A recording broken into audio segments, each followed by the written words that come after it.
Fade to black and count us in. Here we go, Dave. Starting in 5, 4, 3. Yummy like a gummy bear.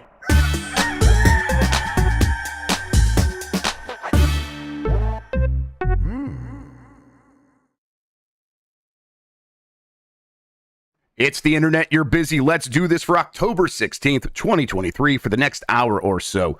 Let me help you sort through the world of gaming on Game Mess Mornings Live with me, Jeff Grubb. Today, it's Sonic and Mario Week, and that means it's really just Mario Week. But first, please join me in welcoming today's co-host of Game Mess Mornings. It's Dave Klein, everybody. Dave, how are you doing?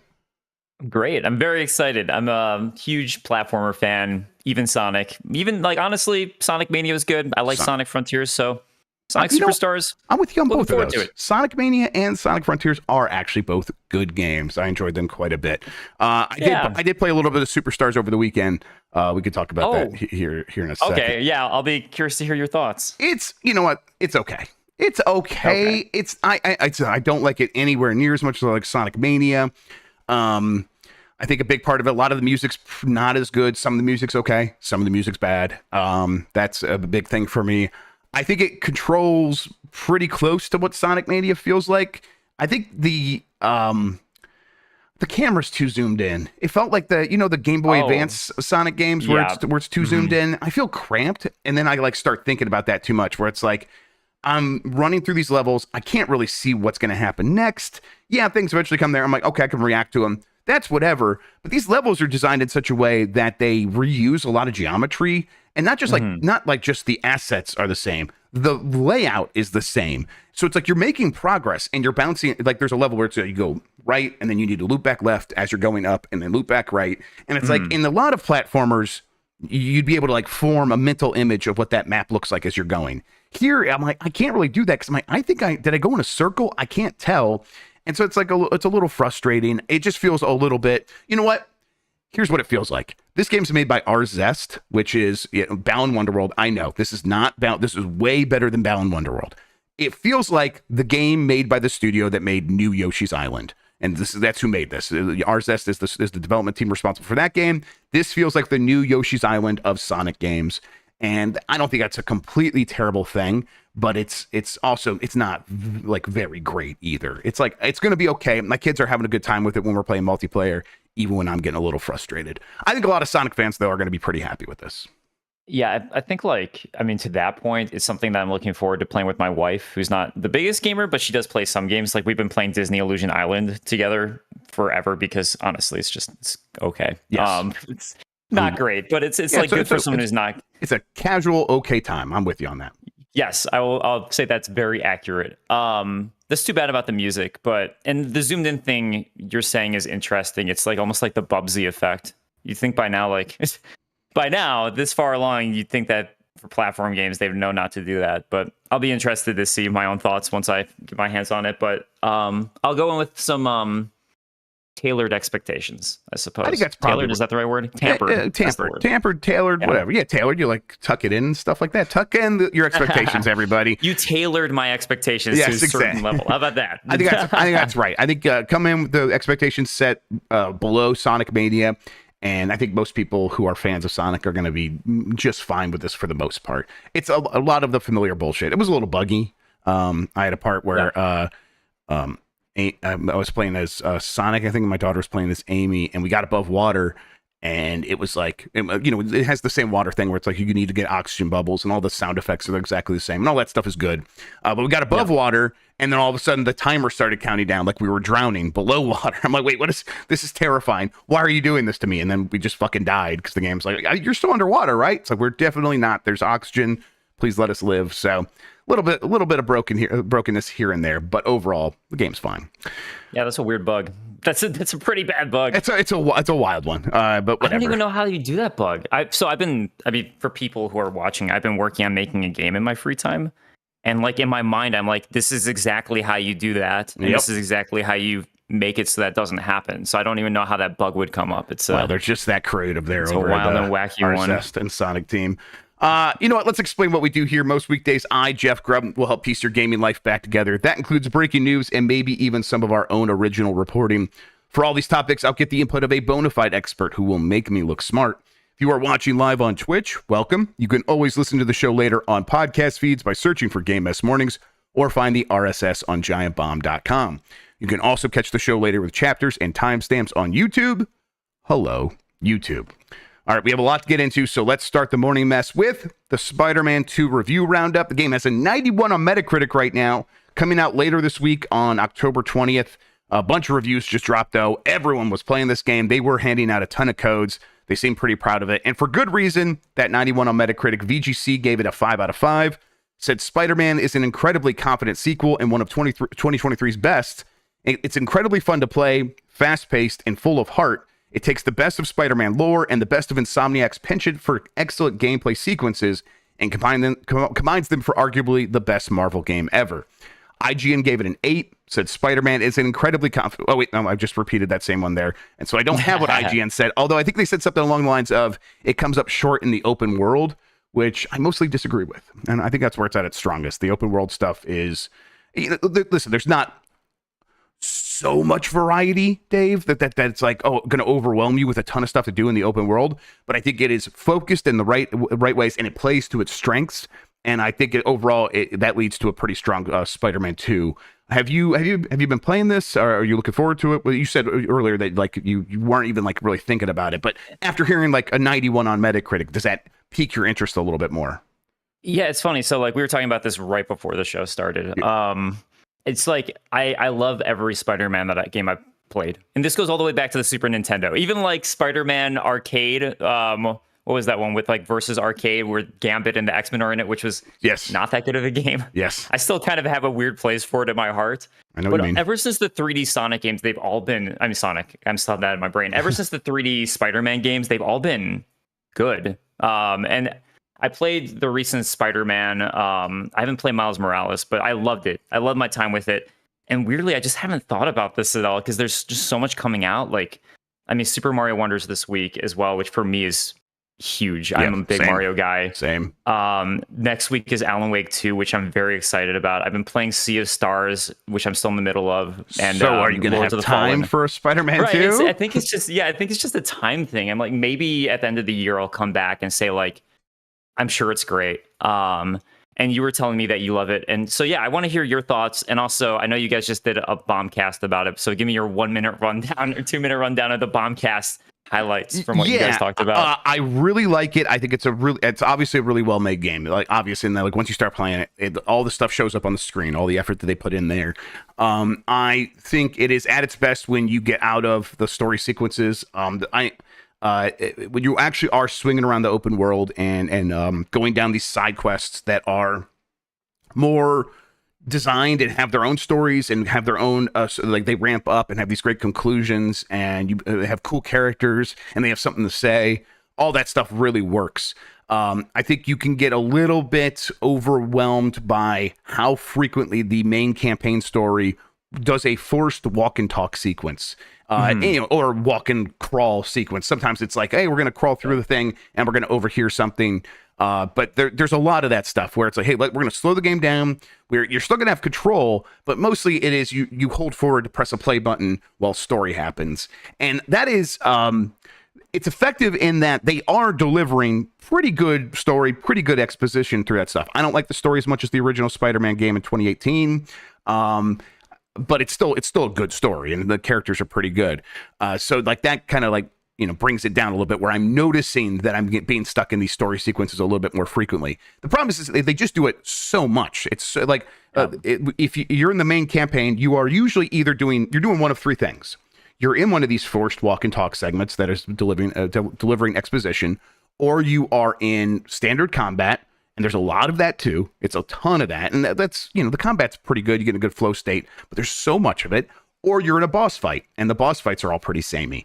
So it's like that's like where the weaknesses of the game, but it's just that there's too much of it. Any in a small amount, or like if I wasn't playing where I'm like, I want to get through this game for review pretty quickly, spreading that stuff out a little bit more and doing more of the open world stuff probably would have helped a little bit. But I was like, no, it's kind of just keep going down the campaign. And that's where I kind of noticed these pain points a little bit. But yeah, that's a good point. Yeah, because like when I played the Spider-Man 2018, I was like, I pretty much would do every open world thing that you could do up Yes. until I couldn't, and then I do more campaign stuff, and I go back to every open world thing that you could do and more campaign stuff. Yeah, Kylarion, I'm sorry if I mispronounced that in the chat. Kylioren said that they wish they were interested in Wonder. So it's kind of like where I'm with Spider-Man 2, which is funny because like I love Spider-Man 2018. It's such a weird feeling to be like, I love this game. This game's going to be there when you get around to it. Yeah. Yeah. So it's just a weird feeling to be like, I don't know. I'm just like, I don't care, even though I know I would love it. If I play the game, I guarantee I would have a good time. Which is the weirdest thing. So. Yeah, I think people are going to come to this, and this is going to be a very popular game. And everyone it comes to, it's pretty much going to have a good time with it. I will say, get fucked, Greg Miller. This is the best Superman game ever made. They can't make a Superman game, but Spider-Man can be Superman. The gliding in this game. You are flying through rings in certain sequences, which is a thing that Dan mentioned during the podcast. Superman 64. Yes, but it feels fantastic. It looks so cool. You feel so cool. It is basically your Superman, and it's I'm like I don't need a Superman game. I have Spider-Man 2. It's that good. When was the last time they tried to make a Superman game? There was that Superman Begins game. What's the next Xbox 360 or something? Xbox 360 or something. Oh no. I just realized I might be playing that for Blight Club. They maybe get an Xbox 360, and they won't tell. You're not supposed to know the game. Oh man, I don't want to dress as fucking Superman. Okay, all right. Now I'm really worried. Last review here. GameSpot gave it an 8 and said, all in all, Marvel's Spider-Man 2 may largely give us more of what we've played in Insomniac's previous Spider-Man games, but that winning formula is still so damn fun that it really doesn't matter. The story's exploration of loneliness is fantastic, creating gripping new narratives for the two heroes, Peter and Miles, as well as the two main villains, Kraven and Venom. Spider-Man 2 unites all four characters in a riveting narrative through line you'll want to see all the way through, and has the gameplay hooks to keep you engaged the whole ride. So Norin Games says that it sounds like you don't agree with all the 10s that Spider-Man 2 is getting, but are you willing already to say like what you think you would give the game, or do you want? No, I beat the game. Okay. I kept playing it. I've played for a long time, probably close to like 25 hours that Dan played. I'm like waffling between a 4 and a 5. I can see a 10 out of 10. That's a little bit tough for me, but on our scale, on the giant bomb scale, where it's like 1, 2, 3, 4, 5, no half stars, I probably like would settle on a 5 out of 5, but I would urge people to like read the review and know about some of the weaker parts. But it's like, for me, it's like a 5 out of 5. It sounds like a 9 for you. It sounds like a 9. It's really, yes, definitely. It's like, like the way I like look at the 5-point scale, it's 4 is a game I love. 5 is a game that I think is one of my favorite things of all time. It is right between those things where if I'm going to go back to a Spider-Man game going forward, it probably will be this one. And that's where I'm like, that's probably the 5 out of 5, because that's how much I like the Spider-Man games. And really, that comes down to the side quests are just so good. I think like the fact that you're saying the story isn't quite as good as 2018's, that's a little disappointing. I mean, I'm sure it's good, but at the same time, 2018 has such a good story. It's hard to beat that. That one felt like it was saying something, and here it's like, yeah, I get it. It's kind of how it was with the story. Of course, this is how this story's going to play out. There weren't a ton of surprises. Not that I need to be shocked or need twists in my story. That's not what I mean. I just mean like it's not saying anything much more than what you would expect a story about Kraven and the symbiote suit and Venom to say. Like all the beats, all the beats you're expecting to hit, it's going to hit those, and it's not going to do much more than that. I mean, without playing it, I kind of expect it to be almost a repeat of the Spider-Man 3 movie in a little bit of ways of like, oh, Peter Parker has the symbiote thing, and it's good that he's more powerful, but he's going to learn that him being angry all the time, it probably isn't a good thing, and like that sort of stuff. Sassy symbiote suit Peter Parker is a big part of this game, and I'm over that. I find that pretty exhausting at this point. That's actually maybe my biggest disappointment of this game is that they were doing that story beat yet again. And I guess they haven't done it like a million times, but it feels like they have just because it's so prevalent in Spider-Man stories. So I think because Venom is so popular of a character just because it was in the 90s, I think that's why it feels overplayed, even though you're right. In the greater Spider-Man lore and spectrum, it really isn't. But I think a lot of us have a soft spot in our heart at our age. for the Venom era and Venom stuff. So that's probably why. I'm not even that big of a Venom fan, but I'll say Venom in this game, pretty cool. Pretty cool. Nice. Yes, that actually pretty effective stuff. They make him feel terrifying. I'm a fan of that. He's gargoyles coated in a lot of parts at the end of the game. People enjoy. Minty Ice has a good question, by the way. Is it a good game if you don't care about Spider-Man at all? Does the gameplay offer much? Yeah, I think so. If you have any affinity for open world exploration, I would. And I think the story it's still at the heart a character story. It's a story about like people making decisions and dealing with their lives, and that's been the key to Spider-Man throughout the entire career of people writing about him. Is that they do a good job of making it feel like a real person. Everyone feels real here. They give Mary Jane stuff to do. She's her own character. She has agency. You definitely play as her again through some stealth sequences, but like the way that they deal with the relationship there and the way that manifests is also pretty predictable, sometimes hokey, but I think effective enough that most people are going to come away from that being like, no, this is solid. This works for me. All right. That's Spider-Man 2. The reviews are still popping off right now at a net 91 on Metacritic. We'll see where it settles in.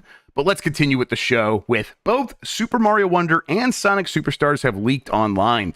This is from My Nintendo News. It has not been a good day for either Nintendo or Sega, as both companies have had their mascots games leaked online. Super Mario Wonder is due out this Friday, and the Kyoto-based company has been very strict regarding the embargo. Due to today's leak, we have found out that Super Mario Bros. Wonder is built on the module system engine, which is also used for both The Legend of Zelda Tears of the Kingdom and Splatoon 3. We also found out yesterday that Kevin Afghani is the new voice. We'll talk about that a little bit more here in a bit. And then Sonic Superstars due out tomorrow, also leaked. This is just the par for the course for every Switch game. They leak online. You are a big platformer fan like I am. Yeah. Do you worry about spoilers with something? Let's say Super Mario Brothers Wonder. Do you worry about spoilers or something like that? I know a lot of people would laugh at that notion, but I'm like, I don't want like the Wonder stuff to be spoiled. I kind of want to be surprised by that. Do you agree with that? I agree. I don't want anything spoiled. I was watching I was helping out with an edit for GameSpot for Super Mario Wonder like a month ago during the preview stuff, and I was like, I was happy I saw that it wasn't new Super Mario Brothers. That made me really happy because I'm not the biggest fan of those games. But then at the same time, after I realized, I was like, I don't want to see it anymore. I want this all to be a surprise because I'm now excited for it. At the same time, I'm honestly not that worried that, I don't know, I don't feel like people are going to be posting everywhere late game Super Mario Wonder stuff. So I'm not that worried about it. So I guess there's that, right? I don't want to be spoiled, but at the same time, I'm not worried that people will, even though it was leaked. What are your thoughts? Yeah, I'm with you. Where it's like, I want to be surprised by the stuff that's in that game. It seems like a game that's going to be chock full of interesting ideas. It is not the kind of thing where they can go and be like, Snape killed Dumbledore, where it's like in 3 or 4 words, they can spoil so much of the experience. And I'm not someone who's like overly affected by spoilers anyhow, but I want to be surprised by this stuff. So, hey, if it happens, whatever. That's part of it for me. I feel like at this point I'm used to it because it's part of the job a little bit. But I'll be playing this game alongside everybody else when it pops off. And even if I do see a few screenshots or whatever early, it's not going to ruin the experience. I can't wait to see what this team has been doing for all these years with this game that they clearly put a lot of extra love into, and I think we'll talk a little bit about that here in a second as well. I think like with the new Super Mario Brothers games, it was like every single thing was so cookie cutter. That's like, there's going to be a lava world at the end, there's going to be an ice world, there's going to be a forest world. Like, I get it. So I guess the one thing that you could do here to spoil the game for me that would be frustrating would be the Mario Odyssey thing, where it looks like they're actually coming up with interesting new level ideas. Yeah. Where I don't, and also a bit like, what are the Wonder Flowers going to do? It's all pretty crazy and interesting. Yep. And so I'm like, I don't want any of that to be spoiled, but I mean, who knows? Like, it might be and get posted. So right, and it wouldn't be the end of the world. You actually can spoil this game for me, I guess, is the point. Unlike some of the older games where it's like, I get what's going to happen. This one you actually is spoilable or whatever, however you say that. Yeah, spoilable. Spoilable.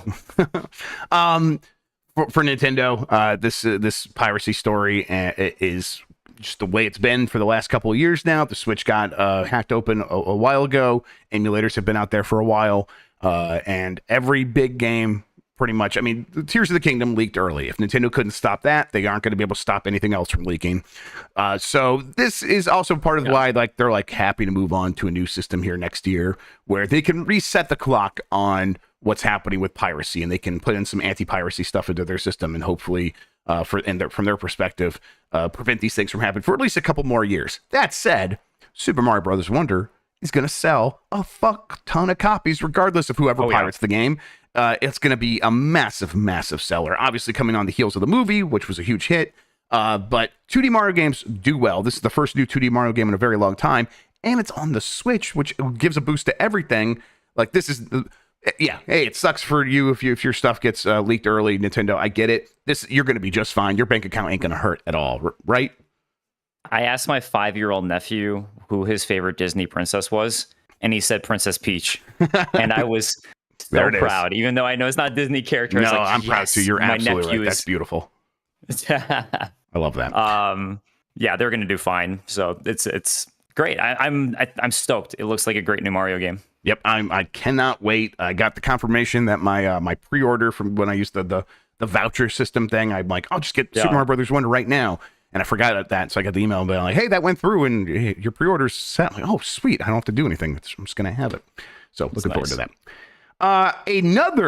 However, over on Sonic's side of things, another new Sonic game is coming next year, according to leaked documents. This is from Andy Robinson at VGC.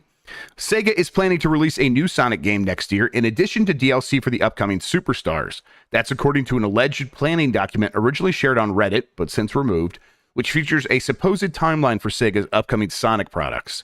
According to the document, the upcoming Knuckles TV show will release in Q1 2024, followed by a third season of the Netflix show Sonic Prime in the same quarter. Sonic Superstars DLC is listed as TBD during the year, and a new game is listed for release during the holiday season. If true, a 2024 Sonic game would put the series on a 3-year run of major releases following Superstars in 2023 and last year's Frontiers. What if it's a Sonic mobile game, though? Maybe it's not a major release. That's entirely possible, right? Where, that could be just something like that.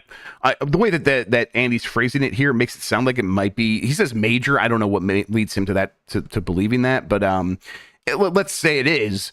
How do you feel about Sega's approach to Sonic? With like, hey, okay, we got the big 3D game that's like feels like a modern, close to what a modern blockbuster game should feel like, if not actually one of those.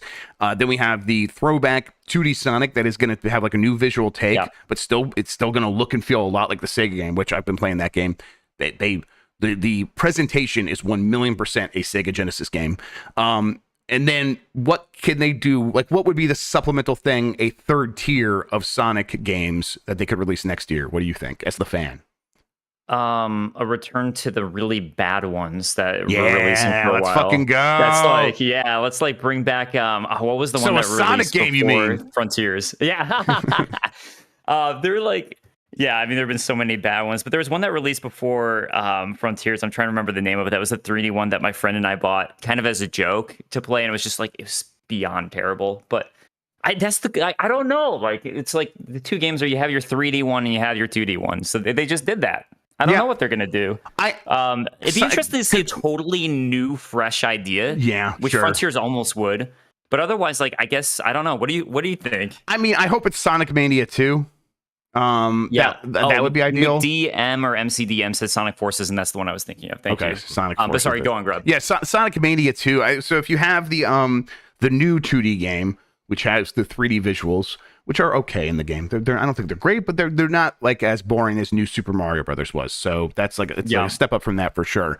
But I think there's this gap where it's like, well, what about like the 2D sprite based Sonic? There is a kind of like a nostalgia for that, right? And I'm like, I wonder if the current like Superstars feels pretty close to that. So it might be hard to do a Mania continue Mania as well. So they probably aren't going to do that. But personally, I hope it's Sonic Mania 2. Get Christian Whitehead back. Let his team work on that. Get the music, the team that worked on the music for that, get them back, and just release a Mania 2. That would be my preferred thing. I think it's possible it could be something along the lines of a TV tie-in show, though, like Sonic Prime or whatever. Make a kids Sonic Prime or something like that. That feels possible as well. Yeah, I agree. I think that's probably the most likely scenario. Honestly, I think you're right there. And I agree also. Like, I think that the 2D visuals, they're just so charming. I mean, Mania proved just how good they are. Yep. But at least Sonic Superstars, I think they're some of the best 3D visuals that we've gotten for a 3D 2D Sonic game. Yeah. That whatever 2.5D Sonic, like I like the classic Sonic look a lot more than the thin Sonic. Yeah, boy fat little look. Sonic is good. Fat Sonic's good, or Sonic CD to me is always going to be the best Sonic look. So those two I'm happy with. Anything else I'm like, So I think it looks good anyways for Superstars. But yeah, something fresh would be good. But I think you're like, or Mania 2 would be great. But I think you're right. It's probably gonna be a tie-in type of game. That would make the most sense. We'll see what's going to happen with Sonic here very soon. But first, we're going to take a quick break on this show. What if it's a Sonic creator game? How cool would that be? That's something that would make a lot of sense. That's if they can get the basics down, and I think for that you would definitely want to get Christian Whitehead involved. And as people are pointing out, Christian Whitehead, his team is working on Penny's Big Break, which is that Billy Hatcher looking game that got announced. That 3D platformer got announced at a Nintendo Direct a few months back. So he might be too busy, but I hope that they have the capacity to work on multiple things, including new stuff for Sonic. All right, we're going to take a quick break. When we get back, we got a lot more news. We're going to be talking about Mario Wonder's animations and the new voice actor actually getting confirmed for Mario right after this.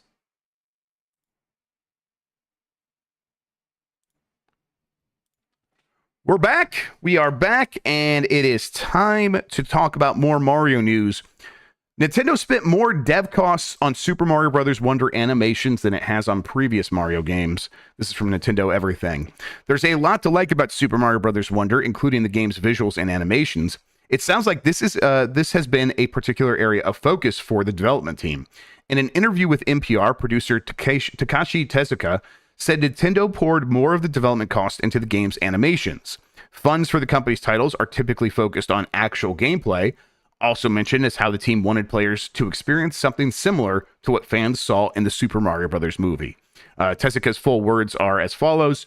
Traditionally, our development costs have gone into the gameplay experience itself. Of course, that's absolutely essential, but this time we really wanted to pour some of that into the animations.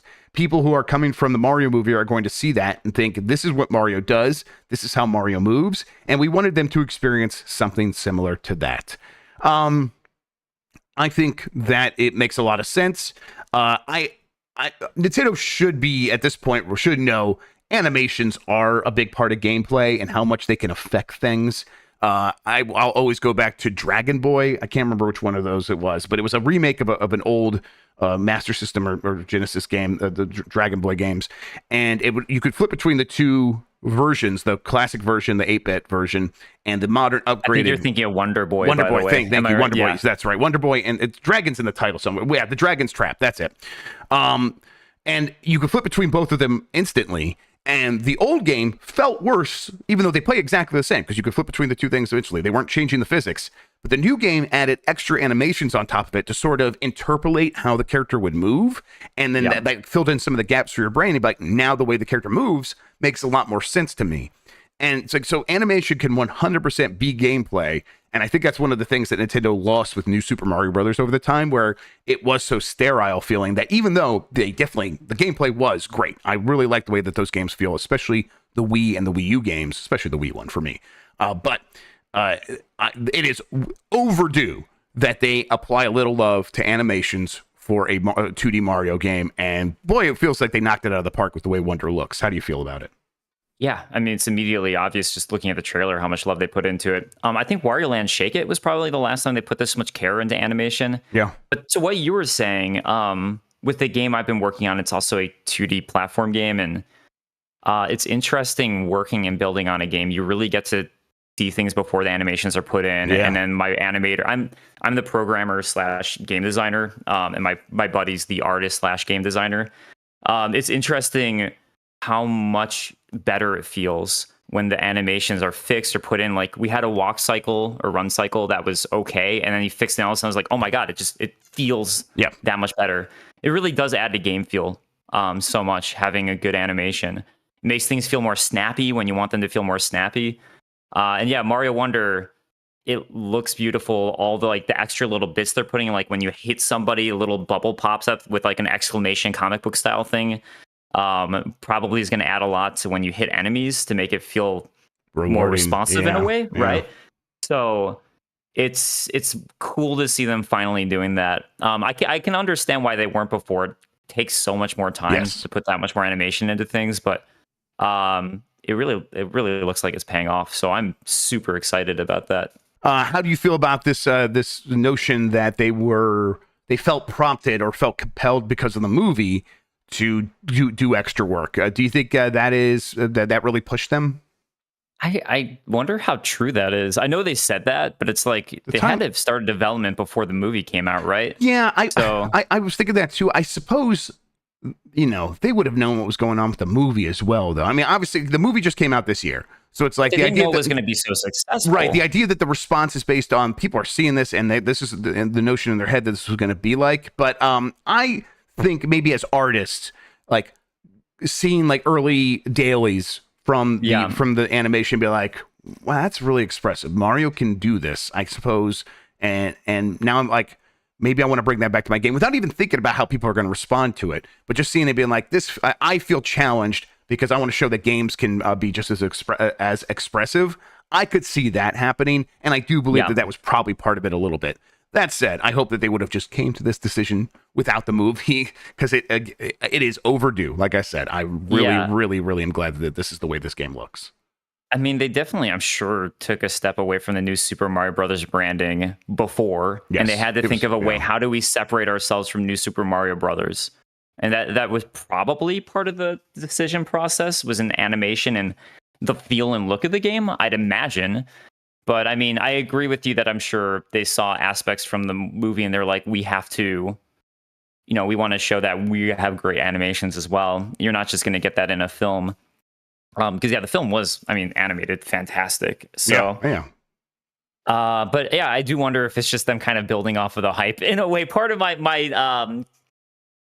my brain is, what's the way, like negative side is like, okay, what if they're really just, the movie did great, so this is a way to tie into the movie sales, just to say like, well, we have to compete with the movie. For sure. I mean, they are well aware of the need to capitalize on the success of the Mario movie. I think they've already seen that Mario games have spiked in sales because of the movie, and they were like, well, this is our first big opportunity to do something sort of, hey, this is the Mario game that you want to play after the movie, and I think it's well positioned to capitalize on that, because I think it's going to blow a lot of people away. They're going to come to this and be really surprised that this is what a 2D Mario can look like in a really good way. I cannot wait for this game. We're going to be playing it. Me too. It is Friday, right? Friday is when it's Friday. So Thursday night I'm going to be playing this, and I cannot wait. Yeah, I'm getting it day one for sure. Yep, looking forward to it. Speaking of Super Mario Brothers Wonder and changing things up, Nintendo has revealed Mario's new voice actor. This is from Wesley LeBlanc at Game Informer. Nintendo revealed in August that longtime Mario voice actor Charles Martinet would no longer be voicing Mario. Amongst speculation of a different voice actor for Mario in Super Mario Brothers Wonder's trailers, Nintendo also announced Martinet was not Jumpman's voice in the game, leaving fans to wonder who the new voice is. After months of internet sleuthing, guesswork, and more, Nintendo has confirmed that Genshin Impact voice actor Kevin Afghani is the new voice of Mario. They basically told Game Informer in a statement the voice actor's name is Kevin Afghani. He does, Arnold in Genshin Impact. He was Raditz in Dragon Ball R&R, and Short Detective, General, and Grunt in the Secret History of Cuphead short. So he's a working voice actor. He does both Mario and Luigi. Mostly I'm including the story because there was some of that internet sleuthing last week, and people were like, it's this guy, and it wasn't that guy. That guy actually came out and confirmed, I'm not Mario. I can't confirm or deny he wishes he was. Yes, he's like, I can't confirm or deny whether I'm in the game. He is in the game, apparently. But yes, I'm sure he'd wish, who wouldn't wish they were Mario? But yes, it wasn't that person. Instead, it is Kevin Afghani. How'd you feel about the voice when you first heard it? Because when I heard it, I'm like, it sounds different, but it just still sounds like Charles Martinet. So I was a little bit shocked to learn. I'm like, no, it's not Charles Martinet. But I'm okay with it. How do you feel? I didn't notice at all. When people said that, I was like, oh, I guess. Sure. I didn't notice at all. And honestly, I'm not... we grew up with Mario before Charles Martinet. I mean, like, my first thoughts of Mario are like the Super Mario Brothers Super Show and that like grunty Italian style voice for Mario. Captain and Lou. those were the original cartoons that I watched too. Where even beyond him, like there were cartoons that came out even before or around then with a different voice actor. There's like several different voice actors. Yeah. I'm Italian Mario. That is such a bad. No, version, that was perfect. No notes. You got it in one. It's like if you saw Ben Starr's version of Mario, right? Like that version of Mario, like, hey, it's me, Mario. But yeah, like I have no specific affinity to Charles Martinet, honestly. Like I like his voice, it worked for Mario, but I don't have the same affinity as everybody. A lot of other people seem to, so whatever, he's doing great. Like the new voice actor is great from what I've heard. I'm happy with it, so good for him. Congrats on an amazing role. Yep, that's I did have an affinity for Charles Martinet, but I'm also with you where it's like, yeah, I definitely remember the time before, and this is not some unholy act that has happened here. I'm like, no, it's fine to move on. Let's see what the new actor sounds like. And it's like with the Mario movie, so many people were upset at first that Charles Martinet wasn't voicing Mario, which I understand because he was always Mario and it felt like a slight to him. But also, it was like, do you really expect to hear like, wow, that type of voice throughout an entire movie talking normally? I will say, like, Charles Martinet, like, he's a voice actor and he's like capable of different ranges. I think he could have brought down the we're losing frames here, everybody, so if you're watching live, we'll see if we can fix that. I thought the F's were like F's in the chat because people disagreed with me. Yeah, no. Yeah, we're losing a little bit of frames. We'll see if it's going to come back. If not, we'll let me see if I can fix this real quick. We got Mike Minotti in the chat. Hello, Mike Minotti. Okay, looks like it's maybe he's doing it. He's saying it wasn't him, but I blame Minotti. Oh. That's the kind of thing he would say if it totally was him. It is gone completely dead. I am going to try to fix it real quick. All right, everybody, just 1 second. Okay, let's take a look here. Wow, that's just went to 38,000 kilobits per second. That's too many. All right, I think we should be back. We should be back. All right, I'm going to bring it right back in, everybody. Okay. I'm blaming Mike Minotti for everything. It's Mike Minotti's fault. It's him. Yeah. Clearly just causing bad juju in the pipes of the internet. All right, let's keep moving here. Microsoft reiterates labor neutrality agreement following Activision Blizzard King acquisition. This is from Marie Delisandri at GamesIndustry.biz. Microsoft has confirmed it will honor its labor neutrality agreement with the Communications Workers of America following its historical acquisition of Activision Blizzard. In a post on Microsoft's blog, Vice Chair and President Brad Smith said, "As Microsoft has closed its transaction to acquire Activision Blizzard, we affirm our commitment to our labor principles and innovative approach to union partnerships. Microsoft remains steadfast in our support of our current and future employees in whatever choice they make about their workplace and their representatives. We look forward to meeting, listening to, and learning from our new Activision Blizzard employees and continuing our collaborative engagement with the CWA and the workers it represents." This is in stark contrast, Dave, to how Activision responded to threats of unionization, which was to scream and kick and threaten and scare people and say, we'll fucking never do that. Go to hell. So this has got to be pretty welcome for the employees at Activision who have been trying to unionize. And even those who haven't been, hearing that if they were to choose that option, Microsoft is publicly on the record saying that they would not stand in the way of that. That's got to be at least, I would say it's got to be. We're hearing internally at Activision, many of the employees are very happy that they are no longer working for Bobby Kotick. And this is one of those reasons, right? Grubb, are you going to be sad when there aren't Microsoft active acquisition stories for you to talk about? I'm going to be so happy when we never talk about it again. When it's just like the normal, when it's like that can't be a story. That's just the way things are. We're not quite there yet, but we're getting on the other side of it. Look, I think it's great if they stick to it. I mean, that's the thing, right? They're saying this, but who knows what they're actually going to do when it happens. But I hope they stick to their guns when they say that they're doing this. I mean, I'm never going to think it's a good thing that Microsoft bought Activision Blizzard. I mean, I think Bobby Kotick sucks. So, I mean, look, that separately, I'm not about all the, these gobbling up of all the companies and everything like that. I don't think it's good, but great. This is good. If, it's like I don't agree, but also I get where you come from. And also, oh, really? So I'm curious to hear that. Then. Yeah, like Activision Blizzard was already a consolidated thing, so it moving from one place to the other doesn't affect anything really, in my opinion. There's a million games getting made all the time by people who are going to make the next big hit, and the dynamism of the video game industry seems completely intact and completely unaffected by this. Activision was already making fewer and fewer and fewer games. This might cause them to make a few more. I don't think it's a good thing. I just don't think it's a problem in the way that consolidation can be a problem. Sure. In terms of like, fair point. In terms of it being the trend, I understand that, and the trend is there whether this happens or not. But this being like, oh, this is part of that. I feel that, and I understand that completely. But like, even like all that aside, there's clearly going to be negatives and positives to anything that happens, whether it's the status quo continuing as it was. There would be negatives associated with that, including Bobby Kotick still being in charge and their position against the unions. That would have been a negative. So a positive here is, well, those things are different now, and they're a little bit better. And it's not a perfect world, and it's not like everybody singing Kumbaya because Microsoft owns Activision Blizzard. It's nothing close to that. It's still a giant corporation conglomerate controlling a bunch of video gaming, and that has its inherent issues. But I think there are some positives involved, especially for the people making the games, and that might not last, but there is some measurable improvement there.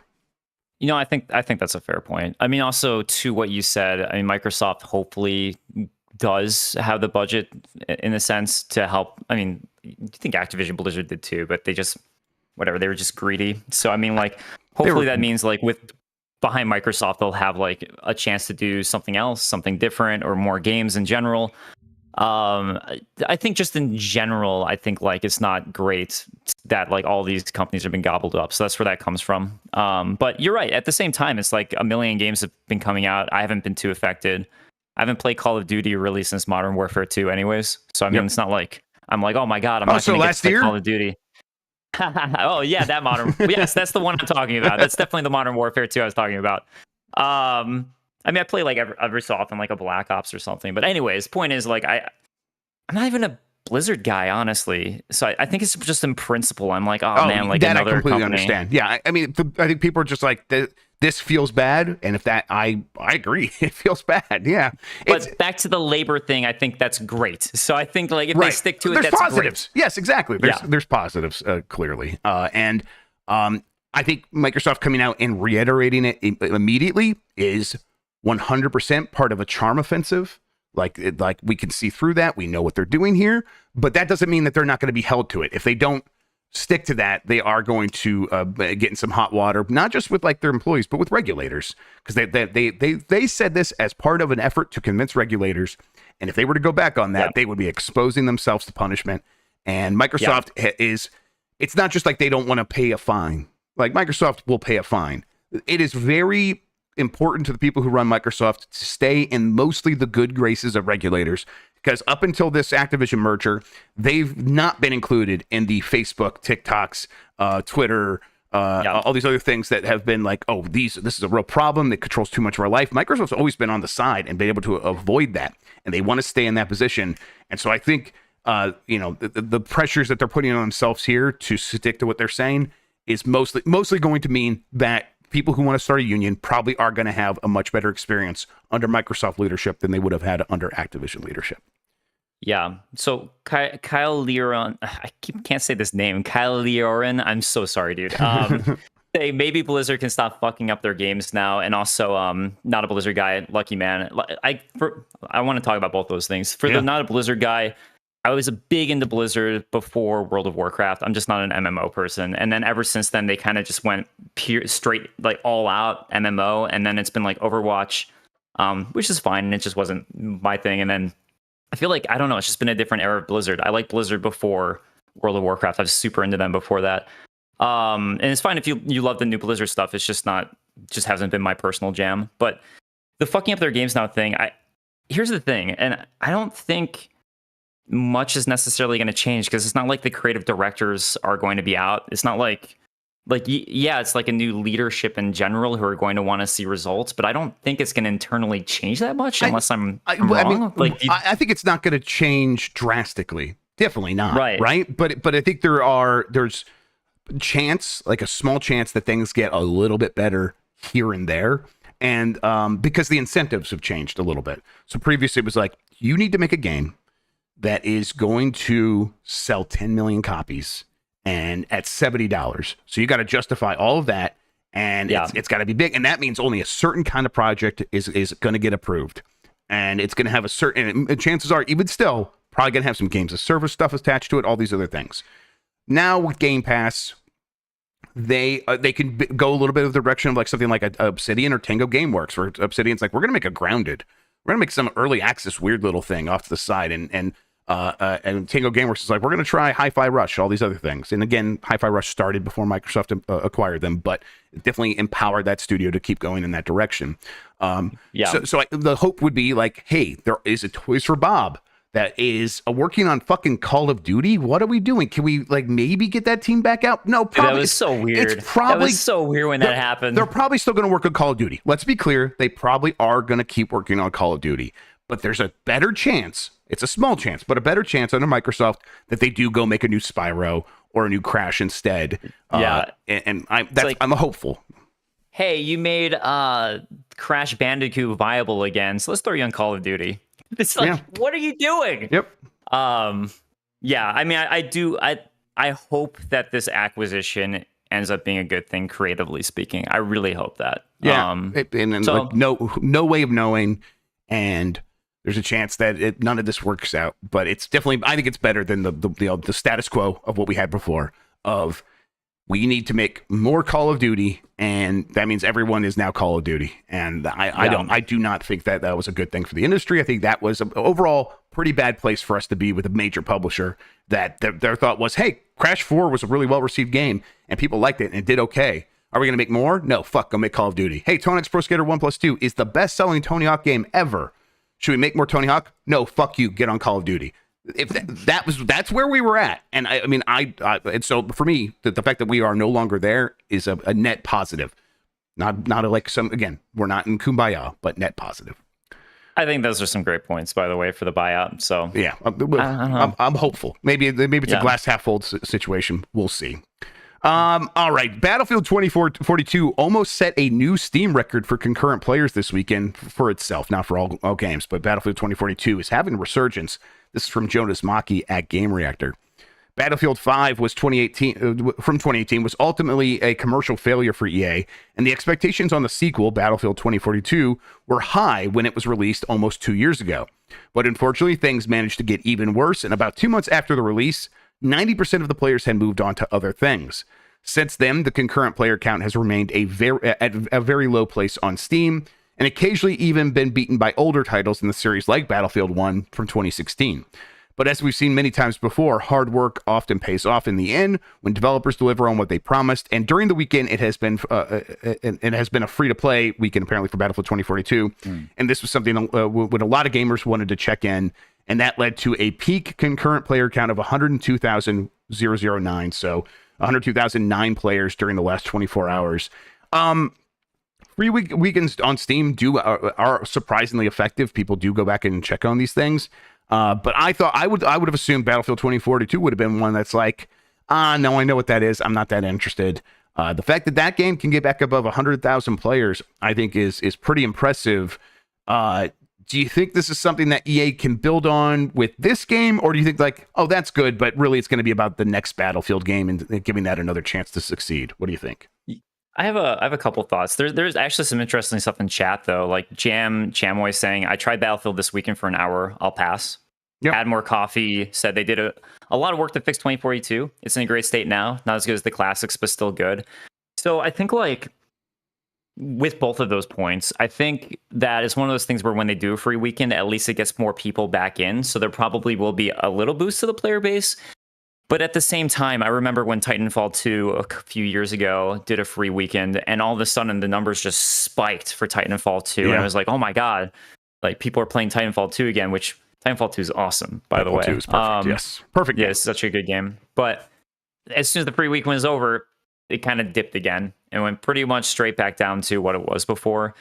I have a feeling that 2042 is going to be the same thing. I agree. I mean, there might be some people who stick with it.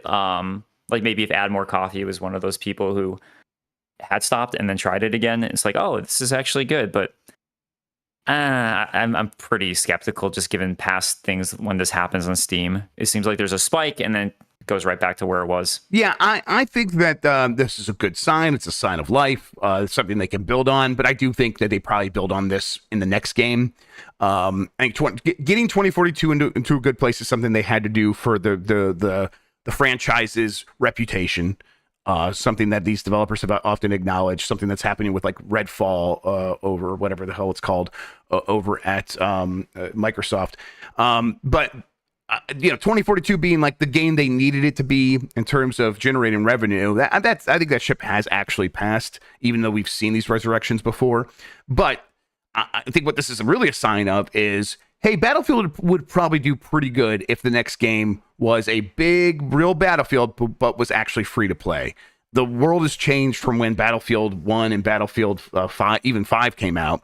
Free-to-play shooters are now the norm, and they are the biggest things in the genre, whether that's Call of Duty, Warzone, or Apex Legends, or Fortnite, or whatever.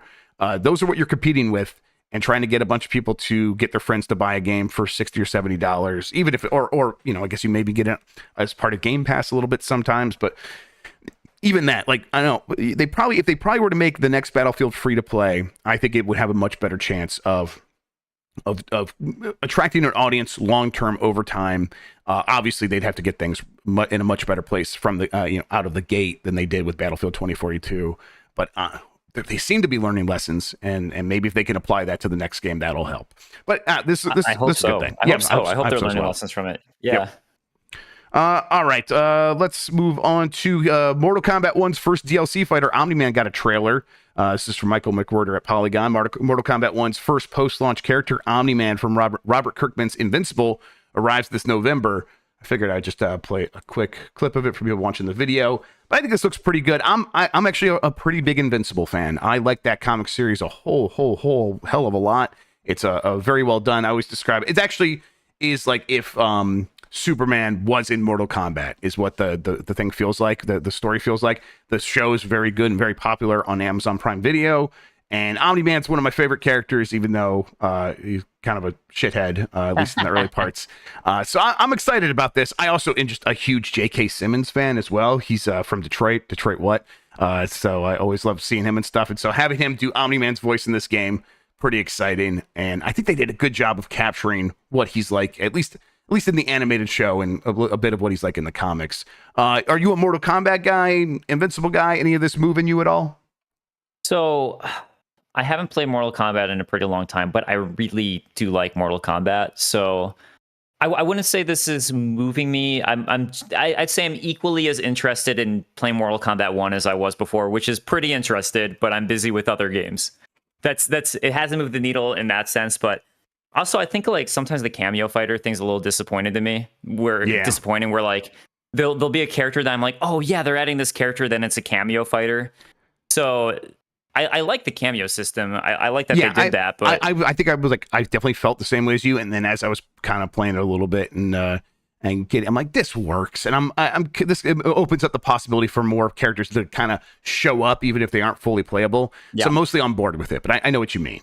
And now this is just playing every N64 game ranked from worst to best. Let me come back here. There we go. Hey, Jeff, your videos are auto playing. Yeah, no, it's okay. We already switched it. Thank you though, Mike. I appreciate that. Hey, you're just going to join in. Are you getting Morning Mess, Mike Minotti cameo? A couple of things I want to make sure Jeff didn't miss. Did you see Pete Hines is retiring from Bethesda? No, I missed that. When did that? Okay. Yes. Well, did he provide like a statement or whatever? Did they say what he's doing? Yeah. He has a statement. After 24 years, I've decided my time at Bethesda Softworks has come to an end. I'm retiring. We'll begin a new chapter. Blah, blah, blah. Not goodbye. Blah, blah, blah. Proud team Bethesda. Blah, blah, blah. Okay. I'm very moved by the statement. And before I leave, you see Analog announced a Nintendo 64 console that they are releasing next year. Oh, no, I didn't. Ooh. Okay. At 8 a.m. That was an embargo. Okay. Some guy at GameSpot called Mike Minotti wrote about that. Anyways, goodbye. No, just give me a little bit of detail. Is it FPGA? Probably, I don't know what that means. Mind. Get the fuck out of here. It's going to output in 4K. It's going to output in 4K. Bye. Love you. Love you too. Wait, is Analog the same people who do like the SNES Mini? Is this like an N64 Mini situation? They, not the minis. They do the FPGA consoles, but yes, they did They did the Super NT. They did the Analog Pocket, right? That's what they're most known for right now. That's very exciting. FPGA N64 has come along. They're working on a core for the Mister, which is making a lot of progress. So that's 4K Nintendo 64. That's exciting. I'm very excited about that. Actually, that'll be very cool. Circling back around to Pete Hines real quick, and Jim, we're not going to get to the rest of these stories on this roundup, and that's fine with me. Hey, happy trails. I will say that Pete Hines, I'm pretty sure, is the one who is most responsible for the sort of cool relationship between Bethesda and some media outlets. I think he's a grudge holder. And I think he's held grudges for a lot of these things for very like the Kotaku thing, where they won't provide review stuff to Kotaku because of some stories Jason Schreier wrote 10 years ago.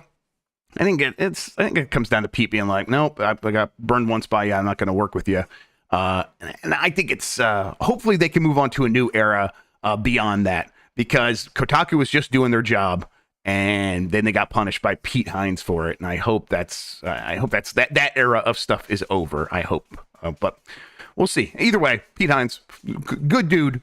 Happy trails and all that stuff. Are you back to analog? Are you someone who gets those FPGA things or minis, or do you have a Mister, anything like that, or do you play on emulators? Or actually, you're a game collector. You probably just do real hardware for all this stuff, right? Yeah, I do real hardware. Yeah, I'm a big you know me. I like that stuff, and I want it just for the ease. Yeah, but at the same time, I have a son on the way, so I feel like it'll be nice for me to have something like that. Thank you so much. I really do want to introduce him to a lot of my favorite classic games. My goal is to, before all of his friends introduce him to an iPad, just for him to be around me playing classic games, so he hopefully gets interested in that stuff. Sure. But who knows if that'll happen. Yeah. But that's where I like this stuff a lot, because it's easy. I still am interested in it. But I also collect the classic games. So that's usually where my money's going towards, is buying the actual classic game. Thank you, Rich Bad Dat Game. I appreciate it. Thank you so much. I'm very excited. Okay, speaking of the kids. All right, so you played a little bit of Sonic Superstars. What do you think about it? Do you like it? Nope. What? Oh, you just being a goof? We played it together. I thought you were having a good time. What'd you think about it? Nope. Are you just making up words again? Are you speaking your own language? Is that Panish? Thank you, everybody in the chat, by the way. I really appreciate it. All right. Well, there's her thoughts on Sonic Superstars. You want to give it a thumbs up or a thumbs down? Nope. Oh, my goodness. You go there. All right. A little gremlin. As the official review from every outlet, we're gonna say that. That's right. That's the definitive word right there. All right. We have a poll question from last week sometime. Let me get that going real quick. Do you shop for games at Best Buy? Let's see. I'm going to vote no, because I don't. 79% said no. 21% said yes. Dave, are you someone who ever shopped for games at Best Buy in the recent history? I always do. I'm in the minority. Is it Best Buy? Best Buy is the one you went to? It's because Best Buy is what's closest to me, and I like my physical copies. I don't always feel like ordering them online, so I like my brick and mortar shop still. So yeah. I'm a game collector, as we just mentioned. I love having my physical copies, even if it means I'm playing a game a day later. I'm okay with that if I get to have a physical copy. So Mario Wonder and Sonic Superstars, I'm going to be going to my local Best Buy to buy both of them. So the story was that Best Buy is not going to be carrying DVDs and Blu-rays anymore. Obviously, we are on a timeline where eventually they're probably going to do the same thing with games, but probably not quite as soon. You in your feelings about that? Has that got you worried? Not yet, because who the hell still? I still buy DVDs occasionally if I love something. I feel like I have to own it, but I feel like most people don't. And whereas physical games still feel a little more prevalent at the moment, so they do. I'm not worried yet. I can understand why, as a business, Best Buy isn't. So, not worried yet, although I can see them going out at some point as things become more and more digital. All right. I have another poll question that we're going to get to on Wednesday. But before we talk about that, Dave, where can people find you? What do you have going on? All that good stuff. Yeah, work for GameSpot. I'm a senior producer, so just finished a show. It's called Real History of, where I was talking about the real history behind certain games, like Real History of Starfield, where I talked about the space race. Real History of Cyberpunk, where I did a lot of research into medical advancements and where we're actually getting with real life prosthetics that are similar to Cyberpunk or replacements, which I'm pretty proud of those. But yeah, GameSpot, I have a YouTube channel I don't make much on, but hopefully at some point I will, called Dave Control, and I'm working on a game I haven't announced yet. So okay. that's a lot of things. When you're ready to announce it, you come back on the show and you announce it here, right? Where can we find you, Grubb? Yeah, you get me on Game Mess Mornings again on Wednesday here on Giant Bomb. Speaking of Giant Bomb, we'll have the Bombcast tomorrow. We'll talk more about Spider-Man a little bit, I'm sure, there. But then for the rest of this week, we're going to have a meeting right now where we figure out what's going on. But Blight Club should be back. We'll probably have the finale of Major Mitch closing out Mortal Kombat Special Forces. And then the rest of the week, we'll, voicemail dump truck on Thursday. We'll have UPF on Friday. We'll figure out what all of that looks like. I'll probably do a little bit Armor Grubbing this week. Maybe today, maybe tomorrow. But I should be finishing out Mortal Kombat 11 and the DLC on that next episode. And then we'll get into Mortal Kombat 1 after that. All right. Let's see. The new poll question. What are you playing this week? Spider-Man 2, Super Mario Brothers Wonder, or Sonic Superstars? All of those will be out by this weekend. So I want to hear what you guys are planning on getting. Wonder, baby. If you can only have one. The results. You can only have one. You got to vote there. So I'm interested to see what people pick there. Okay, we'll discuss that on Wednesday, like I said. In the meantime, Dave, thank you so much for spending time with me today talking about video games. I really appreciate it. Thanks so much for having me. Absolutely. Can't wait to, see what everyone thought. Later, guys. Well, we'll definitely do. We'll have you on again for sure. Until next time, though, you're the best audience in gaming. Have a good one. Take care of yourself, and goodbye.